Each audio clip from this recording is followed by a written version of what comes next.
End quote. You have no idea who you and Oppos. Re-dealing with Elias Thorne. End quote. Her voice crackled over the phone, low and sharp like the edge of broken glass, and I didn't Oppos. T answer right away because in my world, silence is a weapon. Let them get nervous, let them talk, because eventually they always say too much. End quote. We will bury you in legal fees, end quote. She said finally, her tone dripping with that practiced country club condescension, end quote. You and Oppos.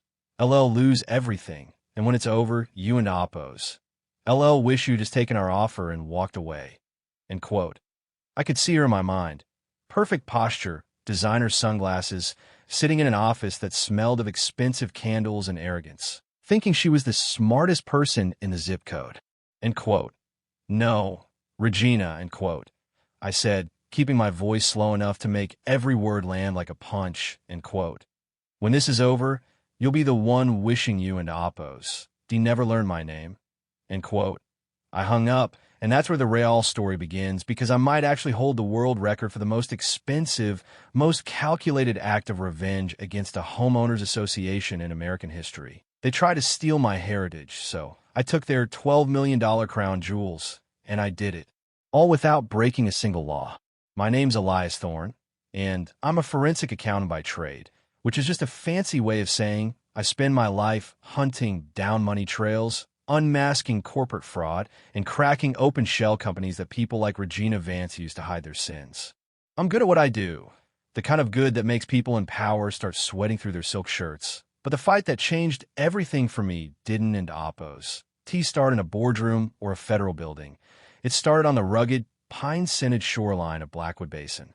My property wasn't in Oppos. T just 2,000 acres of dirt and timber.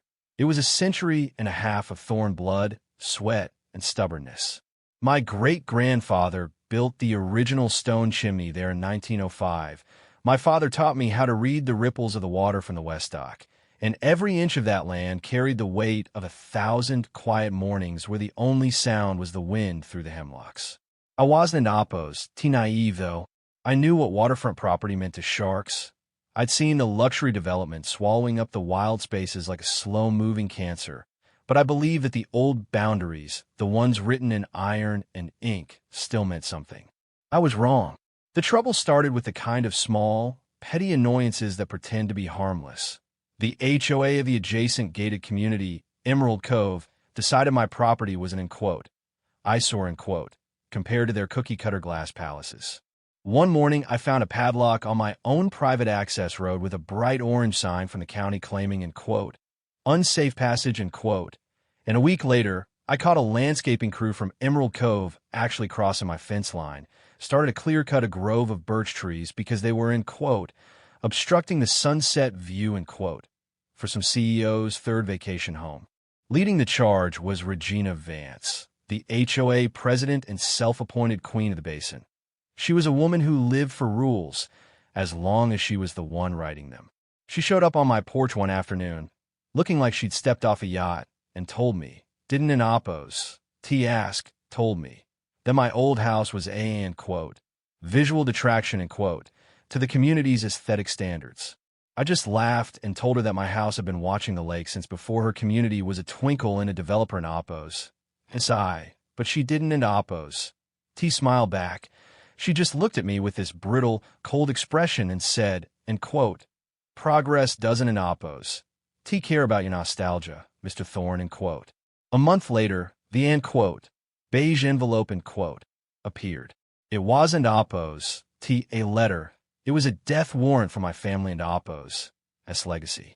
Taped to the door of my boathouse, flapping in the cold lake wind, was a county notice declaring my property, end quote, abandoned and a public nuisance, end quote, effectively transferring the title to Emerald Cove for, end quote, emergency redevelopment, end quote.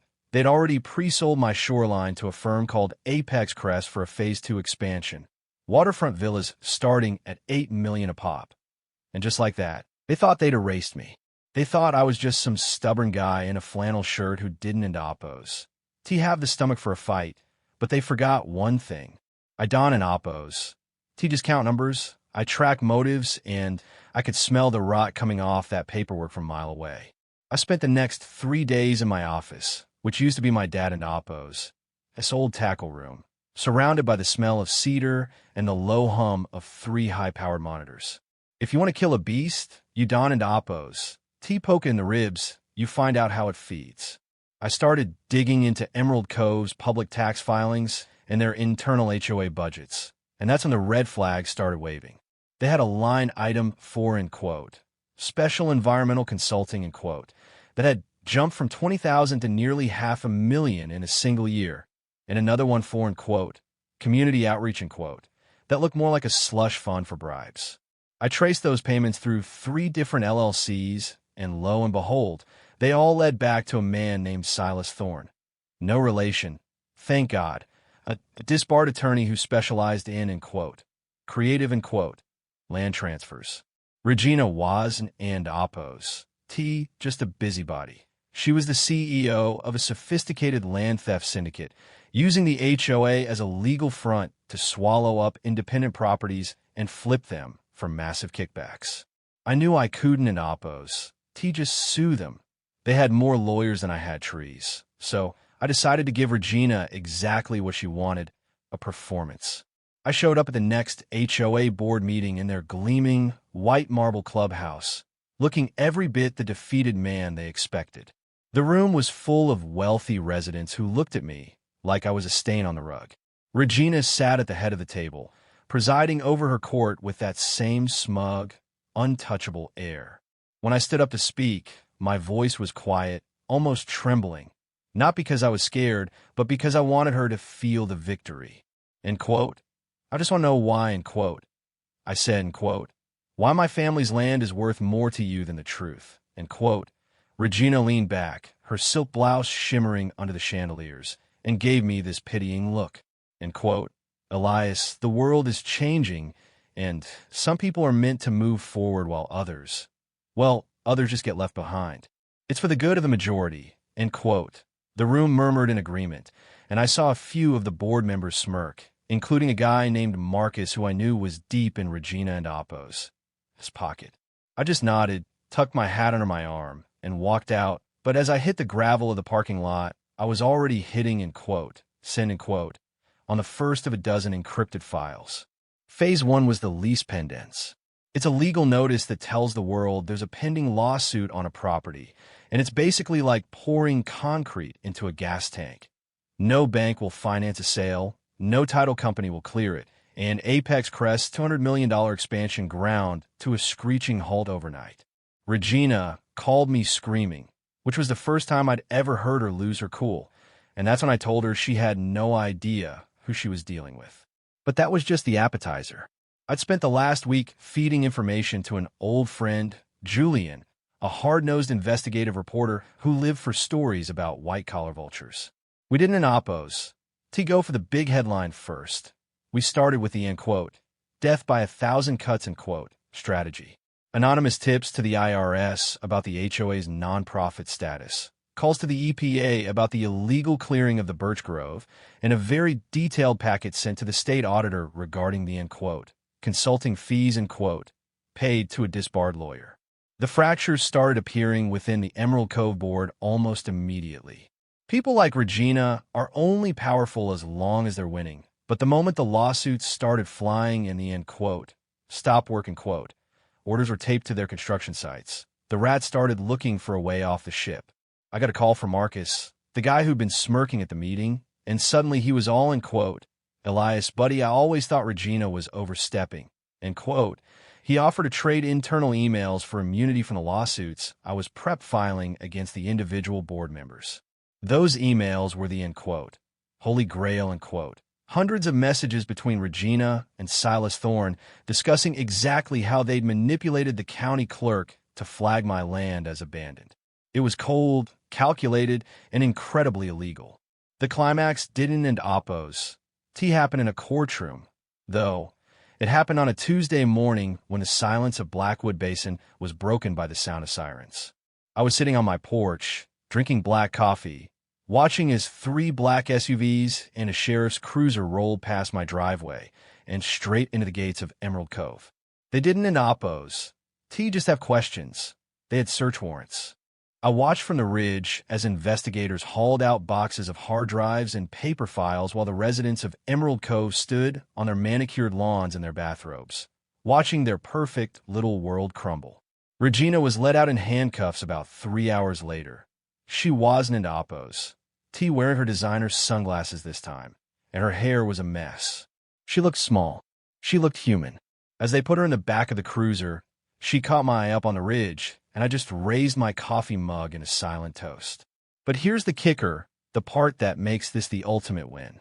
Because Regina and her crew had used HOA funds to facilitate the fraud, the association itself was legally liable for the damages. When the smoke cleared and the indictments were handed down, Emerald Cove was staring at a series of massive civil judgments that they couldn't and oppose. T paid because their accounts were frozen by the state. I didn't in oppose. T just want my land back. I wanted to make sure they could never do this to anyone else. I used a specific, obscure provision in the county code that allowed a primary judgment creditor to seize common HOA assets if the organization defaulted. I didn't in oppose. To go for their clubhouse or their tennis courts. I went for the end quote, crown jewels end quote. Emerald Cove owned 3 massive, ultra-luxury waterfront estates that they used for high-profile guests and corporate retreats. Estates worth a combined $12 million. I won the judgment, forced the sale, and bought them for pennies on the dollar using the very settlement money the HOA owed me. And then, I did the one thing Regina feared more than prison. I opened the gates. I didn't end oppos. T flipped the houses for a profit, and I didn't end oppos. T move in. I turned all 3 of them into public access vacation rentals and a community nature center. Now, instead of exclusive silence and end quote, aesthetic standards end quote, my shoreline is filled with the sound of middle-class families having barbecues, kids from the city learning how to fish, and local hikers using the trails that Regina tried to wall off. The residents of Emerald Cove are absolutely losing their minds. They have to drive past and quote, commoners and quote, and in quote, outsiders and quote, every single day just to get to their driveways and their ISN and oppos. A damn thing they could do about it, because it's all perfectly legal and protected by the state.